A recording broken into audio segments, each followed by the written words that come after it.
Jesus said it this way, the spirit is willing, but the flesh is weak. Spirit is willing to do the right things, always. But our flesh, our sinful nature is what the flesh means. Our sinful nature is weak, and it's always wanting to do opposite of what the Spirit's willing to do. So, Paul breaks this down for us in Romans 7. I think you guys are going to like this. Check this out. He's talking about our sinful nature that's corrupt. He says this, verse 14, I can anticipate the response that's coming. I know all God's commands are spiritual, but I'm not.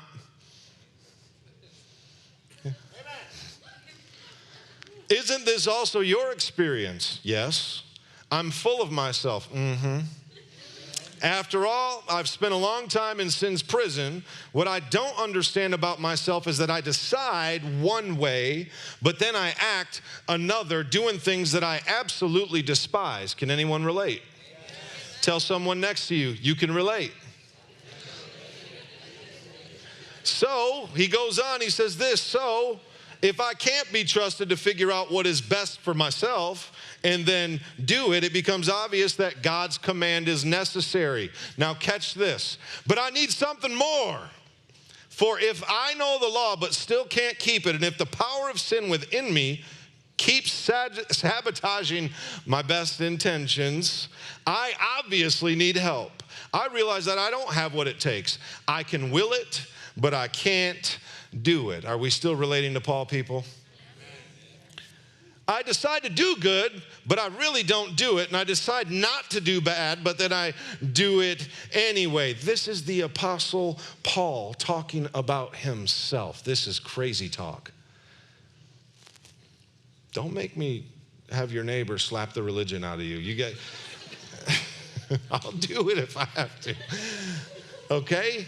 Is he not talking about our lives? Is he not? This is to a T how we live. Here we go. My decisions, such as they are, don't result in action. Something has gone wrong deep within me and gets the better of me every time. It happens so regularly that it's now predictable. The moment that I do decide to do good, sin's right there to trip me up. I truly delight in God's commands. How many of you truly delight in God and in his commands? Yes, we do. If you love Jesus, all of you do. He says it. But something's, deep within me has gone wrong. It gets the better of me, and it's predictable, blah, blah, blah. I delight in God's commands, but it's pretty obvious that not all of me joins in that delight. Come on, somebody. Parts of me covertly rebel, and just when I least expect it, they take charge. I've tried everything, and nothing helps. I'm at the end of my rope. And I believe that there's probably some people in here that are pretty much at the end of their rope. You've tried everything. You've tried to do things God's way. Maybe you've been caught up in some sort of a sin, and you just can't seem to get free of it no matter how much you go to church, no matter how many times you listen to a pastor preach, no matter how many times you get on your knees and pray, no matter what, nothing seems to change, and you are at the end of your rope. I've seen way too many people come in here and leave out of here with this problem. And let me tell you something, friends, there is an answer.